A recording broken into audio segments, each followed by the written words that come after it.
What's going on, everybody, man? It's your boy, Uncle P, and I'm live from the Cultivating Mature Positivity Studios.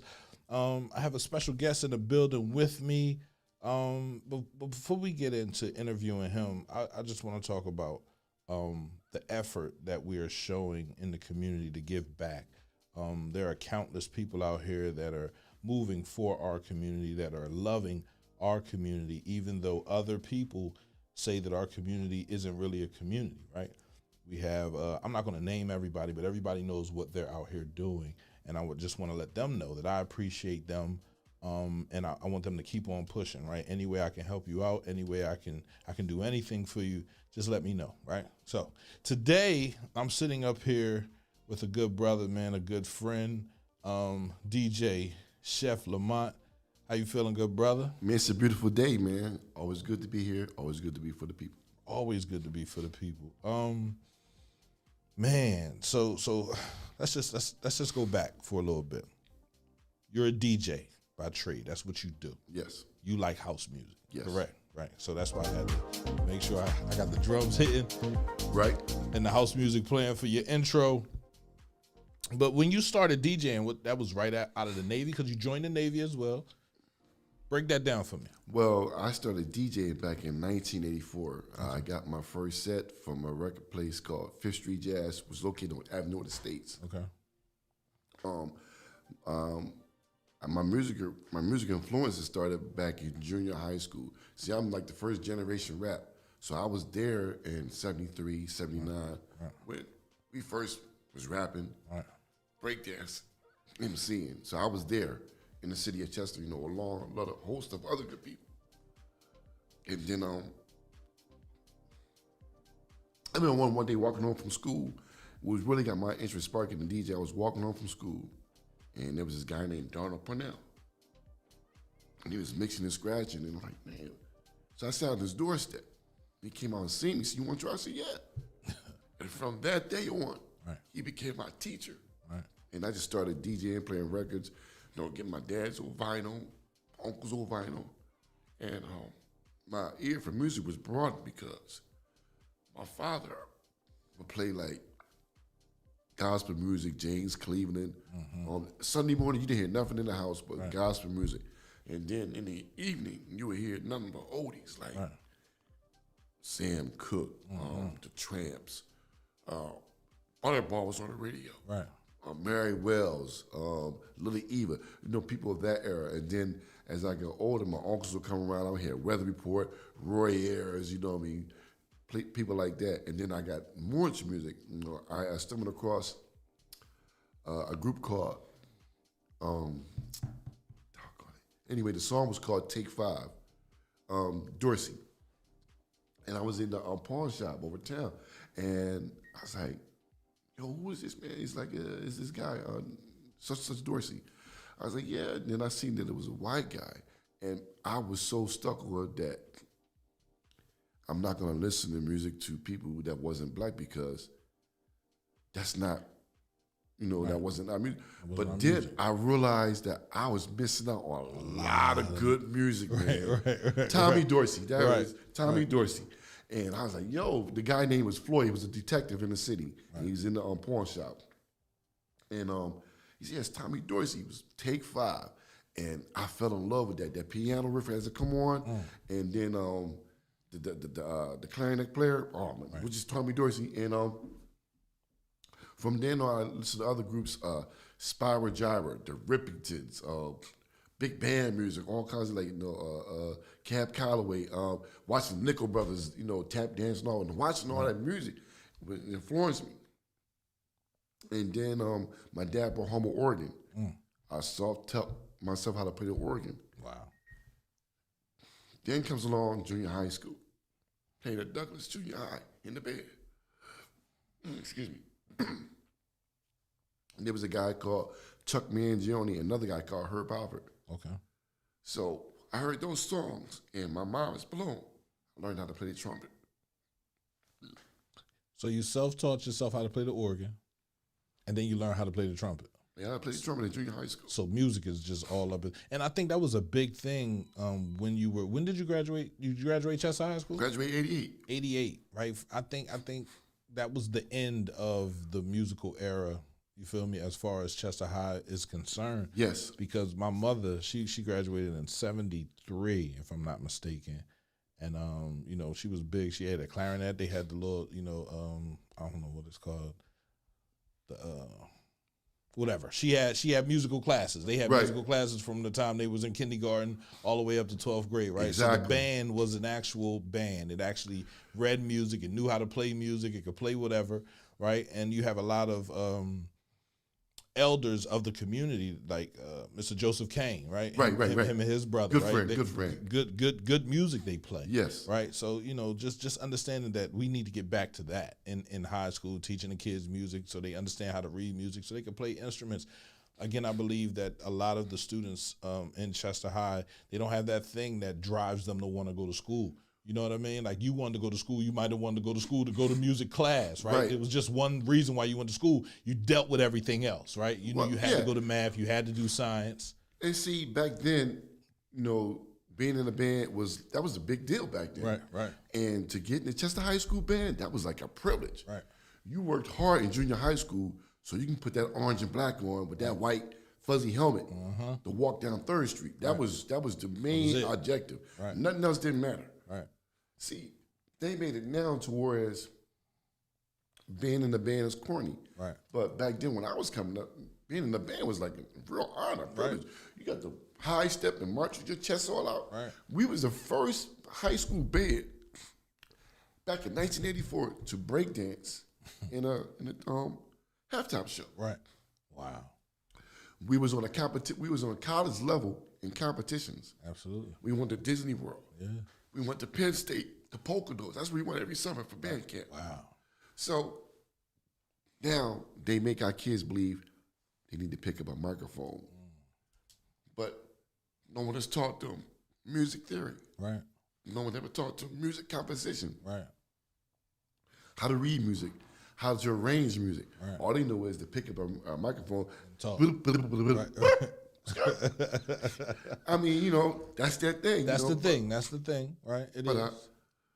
Man, I try to tell a lot of kids, man, learn how to play an instrument. We still have marching groups. Right. The Bitter Hornets, Right. the Mighty Warriors, Right. the East Side Steppers, the project, I forgot what the project was called. But they had a drum corps team, right? They had all that. Absolutely. Now the kids don't want to do it because it ain't cool. You just don't know where that would take you. Right. That would take you a lot of places that you've never been before. Literally. And I want to say most of the things that affect our community are whispered into our ears. They aren't really a thought that stems from us. Right. You know what I mean? So it's like, oh, music is corny, right? Why don't you do this or why don't you do that, right? So I believe that, if we get with the high school and we say bring music back, bring theater back, give these children something that excites them about getting up in the morning, because we understand reading, writing, and arithmetic is something with that. Once you get to high 3 school, hours. that's old. That's old, bro. That's I've been doing this since kindergarten. I don't want to go to school anymore. I want to get a job. I want to work. I want to make money. But if you have that thing that intrigues you and pulls you into the high school, it's easier to teach children that way. So after band, after your fond love of music, what did you do when you graduated high school? Well, when I graduated high school, I went into the military. Okay. I went right into the Navy. Well, actually, I graduated. I went to work for Medford Meat Company. Okay. Because I was always big into food. So I worked for Medford Meat Company for 1 year. Then I went to join the military. Right. And how I got in the military was a trick. Huh. I got tricked into it. I was applying for a job as a Philadelphia dock worker because they made a lot of money with the union. So, so I go to apply for this job. I said, well, when they get this job, you got to join the Navy. No, I ain't joining no Navy, man. All right, but I'm going to check it out. So at the same time, I was applying to go to this studio engineering school in Fort Lauderdale. Mm-hmm. So I told the recruiter, I said, look, if this school doesn't call me back Monday morning, right, I'm going to go with y'all. Right. So 6 o'clock in the morning, the phone ring. I'm answering the phone for you. Like, calls up. It's the Navy recruiter. Right. He said, did the school call you? I said, nah. I guess I'm going to go with y'all. Right. See, he called me like 6 o'clock in the morning. Early, before anything gets moving. Right. Come 11 o'clock, recording school engineering called me. Wow. You've been accepted. I said, well, I done joined the Navy now. It's too late. So I joined the Navy, best decision of my life. Yeah. Where were you stationed out of? I was stationed out of Yokosuka, Japan, or Yokosuka, Japan. Wow. And Persian Gulf War veteran. As soon as I got there, we're headed off to the Persian Gulf to go to war. Wow. Mom is scared. Dad is scared. Right. They can't get in touch with me. Right. Through the Red Cross, through the recruiter's office, nothing. But and to tell another thing, all you young men that's turning 18 years old, this is not a joke. Right. Please go to the post office and sign up for selective service. Even though I was in the service in the Navy, they came looking for me. Right. Because I never signed up. Never signed up. So my mom said, look, he's already over there. What are you looking for him for? So go sign up for selective service, man. A lot of programs that are beneficial to us, they require us to be signed up for selective service. Right. So I definitely push that. Definitely sign up for selective service. Just go over there to the post office, man. Ask them for the form, fill it out, give it back to them, and you're signed up, right? That allows you to get financial aid. It allows you to do a lot of things inside of this country. And it's also saying that once you turn 18, you can go to war as well. Right. But there's no draft. But if you signed up for selective service, you are saying that you might commit, you might not. It depends. Right. If you got felony cases. Yeah, you ain't going. No. You might only have one choice if the judge says you can. Right. That's some of your waiver. Right. All right. So after the Navy, after you're over in Japan, you come back to Chester. After that, I went to San Diego. I was stationed in San Diego for another 2 years. Okay. Loved it. If you ever get a chance, go to San Diego. Oh, I've been out there, California, right? Arizona. Man, they're some of the best tacos ever, man. I'm sorry, man. Taco El Gordo, that's my spot. That's your spot, right? And if you do get a chance, you can go to my old ship, which now is it's a floating museum, the USS Midway. It's a floating museum. Okay. It's a good educational experience. Right, absolutely. And you should know about the ships that have fought and served our country and have helped our country. That's right. There's even ships named after the city of Chester. Right. Yeah? The USS Chester. USS Chester. Oh, gotta check that out. The bridge that we go across every day, John Commodore Barry. Right. He was a naval officer. Okay. So there's some naval history within the city. Within the city. Yeah, you got to know your history. And if you don't know your history, you can hit up CHEF Lamont because he can tell you a lot. He can definitely tell you a lot. I can tell you a lot about the Navy, naval history, And if not, we can always look it up. Go to the library and look it up. Right. That's definitely dope, man. So let's get into what you're doing right now. You're trying to fill up your bus. Fill that bus. Fill that bus is what you're saying. Fill that bus is definitely important. Let's talk about before this incident that happened out in Mayfield, Kentucky. There was an incident that happened in New Orleans. Well, what happened in New Orleans? They had a real bad hurricane, just almost as bad as Katrina. And I see what was going on down there, and they had a cry for help, and I'm just a kind-hearted person. Right. And being in the military, I'm always thinking about, I want to help somebody. I'm going to go help somebody. I'm going to help somebody. You know, whatever kind of tragedy strikes, that's the first thing in my mind is my military instinct kicks in to go help. To go help. So I gathered supplies, I got donations in, and I drove the bus down to New Orleans, and we went to one of the outer parishes that was hit really the hardest, called Houma. And as you're going, you can see cars turned over, boats, RVs, trucks, houses torn off. Right. And excuse me, over top of the houses, they had like these blue tarps that FEMA gave out. Right. What good is that going to do? But it was there to keep the water from the houses, but they still leak. Right. So we went out there, I filled the bus up with donations for everyone, and I appreciate everyone who donated. Absolutely. Everyone, every donation counted. We went down there and we dropped half of the supplies off the bus in the city of Houma to a church. You can go on my Facebook page and you can find it there. And then we went back to New Orleans and we dumped the rest of that stuff off to our family shelter, but there was families that was displaced. Right. The city of New Orleans was okay, but there was still a lot of families out there. Displaced. There was still people out there without electric, without water. The whole time I was there, I couldn't even get a hotel room to stay in. Yeah. I had to sleep on the bus. Sleep on the bus. How many days were you out there? I was there for a whole week. A whole week. Yeah. And so, once again, military training kicked in. Right. You know, like being out there in the field, in the desert, and the sand. I just got out there, slept on the bus, took a shower with bottles of water, soap. Right. And made it happen. Made it happen. Wow. And I want to thank you for that. Right? Man, you didn't have to thank me for that, man. It's just because in my heart. I understand your heart, and I understand your military service, and because of that, you're forced to serve.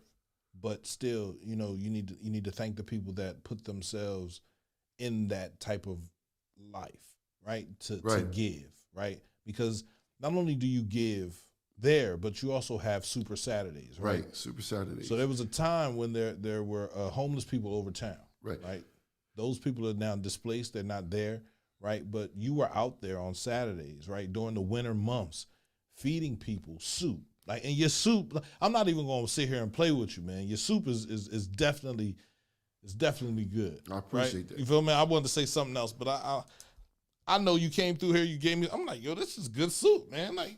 And you're out there every Saturday. You were out there feeding people, feeding homeless people. Even if you weren't homeless, you could get some soup. That's right. It was a saying that you said about the soup. What does it do? Come and get a hug on the inside. Come and get a hug on the inside, literally. And people can see your compassion, the caring aspect of what you're doing, and say, he's not doing this for fame. He's not doing this for riches. I think you're at a point where you feel as though you've had everything that you were supposed to have. You've done. Now you want to make sure other people get to those points as well. And I'm there too, right? So, I know your Cash App. What's your Cash App, man? $ DJ CHEF Lamont. $ DJ CHEF Lamont is up there in the right-hand corner. I want people to hit him up, man, give out donations. So let's talk about, okay, so you do Super Saturdays. Right. The hurricane hits in New Orleans. You shoot out there. How long was that drive? Okay, the first part going down was like 18 hours. 18 hours. And it was a long drive. One-way trip, 18 hours. One-way trip, 18 hours. Right. Man. And I was busting it down the road, 95, 85, 65 to 10, New Orleans. Right. And went out there to Houma, dropped that stuff off, went back to the shelter, dropped that stuff off. Then I went to Gentilly section of New Orleans. Right. I broke out the grill and I made cheesesteaks. Broke out the grill and you made cheesesteaks. Made cheesesteaks in the neighborhood. And I didn't sell them. I gave them away. Gave them away. Right. Just to show love to those folks down there. Absolutely. And got finished, cleaned up, got back on the bus, came back home. Drove all the way back home. Another 18, 19 hour trip. That was 24 hours. That was 24 hours? 24-hour ride. The longest ride was coming back home. Why? It just seemed like the closer I got, the further you got. And I'm looking at the GPS. The GPS tell you how many hours you got to take. Right. Man, that thing just stopped. But I enjoy doing it. There's no gripe about me doing it. I enjoy doing it. Right. You know. Let me tell you. How Super Saturday got started. How? I was working at the VA hospital, and I would get off the train, and I would see people eating out the garbage can. Right, overtime. Literally eating up on the mezzanine, Right. and eating out the garbage can. Wow. So I would bring home sandwiches and juice and give them out. Right. So Super Saturdays was actually breakfast at first. I would do breakfast, but I wasn't getting a lot of people. So I said, well, look, let me try it. Lunchtime. Right. Came out, started serving soup, and people would come. I mean, like 30, 40 people at a time. Wow. Then I would play music. Right. It was like a block party at some Right, time. absolutely. We had a good time over there. We dancing, we laughing. So I got started like that. And then I would do the pop-up buffet for the holidays for November 24th and December 25th. Right. I would do the holiday buffet. Okay. Hank Flynn came out. Right. Some of the pastors from the area would come out and bless the food for me. Pastor, please don't let me get his name wrong. He passed away a couple years ago. Can't believe I can't forget his name. Nafat's father. Pastor Bear, Calvin Williams. Yeah, my man's. Right. He's a veteran as well. Right. Absolutely. So that's why I cannot forget he's a veteran. Right. And he would come out and bless the food for me. And I want to be like him. Right. Because you know what? He was always in the streets for the people, man. Always. Always. Always. He was out there fighting. Yeah. I got to give it to him. Right. I got to give it to him. Right. A life of service. Got to give it to him. Feel me? Your life is a once life to live. When you're younger, when you become older, your life becomes a life of service. You have to give back so people know what the dangers of the future, and also they see you, changing your life, right? Right. So, it's people like him that maybe even more dedicated, because I seen him out there literally in the trenches. Right. Something went wrong in the city, he was there. Absolutely. I'm going to be honest, he's the only bully pastor I've seen out there in the street. Right. Only one. Right. So he always had his back. Right. Because he was always out there in them trenches. Absolutely. So now we're heading to Mayfield, Kentucky. Mayfield, Kentucky. December 31st. Exactly. 12 hours. You're riding down, trying to fill up the bus. How full is the bus right now? I say I'm about 75% full. 75% full. So we need that other 25%. We need that other 25% full in the next 9 days. Because you're leaving on the 31st, early in the morning, right? Yeah, midnight. Right. Midnight. So we need that bus filled in the next 9 days. We need that last 25%. Listen, if it's money, he needs money for the traveling expenses, right? We got tolls, got gas. Diesel. Diesel. Diesel. You feel me? Like, it's expensive. This man is giving from his heart to people that have been displaced because of a hurricane out there, or was it a tornado? Tornado. A tornado that tore through a couple different factories, man. Left some people out there displaced, jobless. I think an Amazon factory was. Amazon factory, but the one that was hit the most was the candle factory. Candle factory. And there was like 50 to 100 people that was trapped inside. Wow. And just think, they was all protesting about not staying at work that night. Right. And that tragedy struck. They were trying to leave. They were trying to go home. And the candle factory was like, nah, you're not going home. Right. And look what happened. Had them people went home, they'd probably have been okay. Right. Dang. It's real tragic. If you watch the news reports, I watch NBC Nightly News. Right. I follow it all the time. Right. The whole city is gone. Now just imagine you waking up in Chester and your house is not there. Right. Your car is not there. Right. All your Christmas gifts is gone. It's in the town over. Yeah, right. Literally. Sometimes a couple states over. Right. And your kids is crying. You have no privacy. You have no hot shower, no warm bed. That's what they're going through out there. Right. Right now, we live in our nice warm houses and comfy beds. And go to the refrigerator, privacy, take a shower. Right. They're somewhere in the gym right now. Right. No privacy, nothing. Kids are crying. So you're going up there with what are you taking up there? Well, right now I have a bunch of clothes, and coats, brand new coats. Right. I got donated from Smart Inc., Ten Life, a few other people, just individuals. But I need like Pampers, baby wipes, sanitary napkins, toothbrush, toothpaste, mouthwash, bottled water, gift cards. You know, if you don't want to give me cash, and I understand that, and I respect that, you can give me a Walmart gift card. Or you could go to like a Five Below and give me $4 $5 gifts for the children, headphones, chargers, stuff like that that the kids will use. Whatever kind of gift you can give, whatever's on your heart and mind that the creator put on you, please donate. The money is not going in vain. I'm very transparent. You can always watch and see where I'm going, right? What I'm doing with your money. Absolutely, absolutely.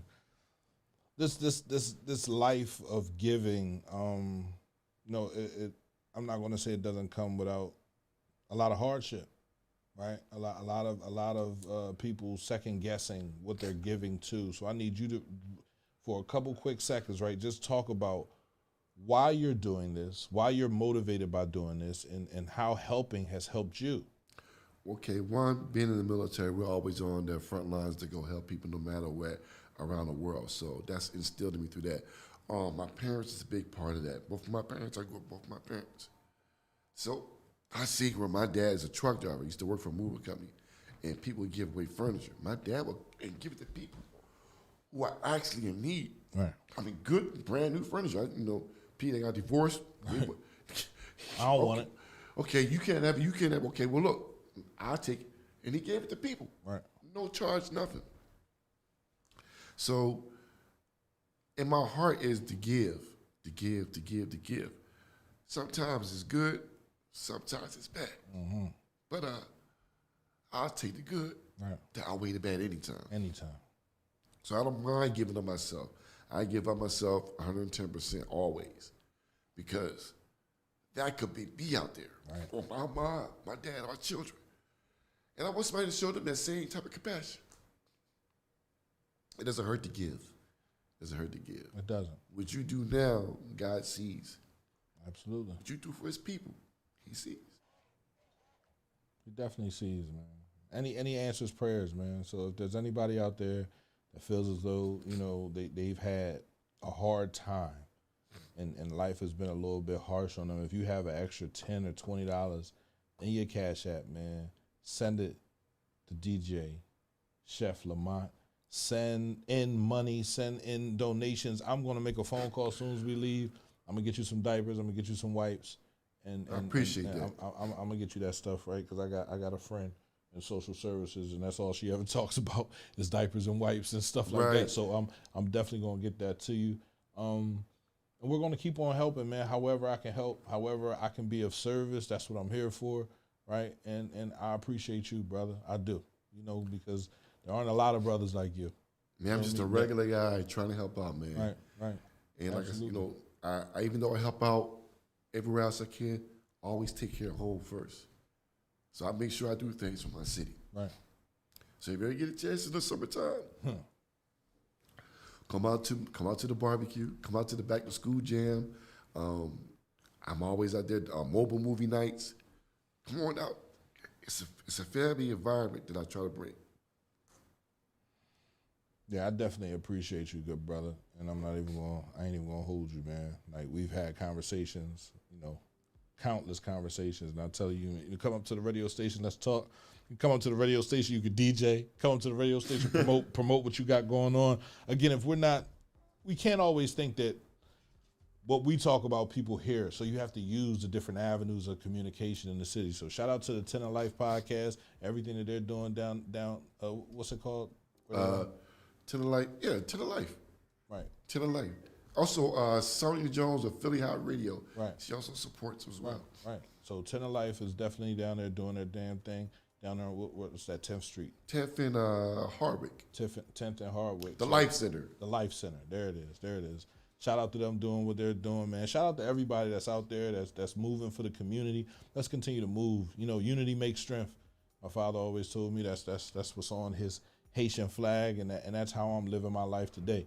So I want to unify. I want us to continue to communicate and use unity to fix our problems, because that's what makes a community. Communication and unity. Right. So, man, thank you, Chef Lamont. I want to thank you for stopping through, man, as always, man, and giving us a little short story on your life, man, and what you've been through and why you feel like helping so much as you do, right? Yes, and I want you to have a safe trip. Like I said, after we done with this live, I'm going to pick up the phone, I'm going to call, see if I can get them diapers and some wipes for you, and we're going to go off of that, man. I want to thank you, appreciate you, and be safe, all right?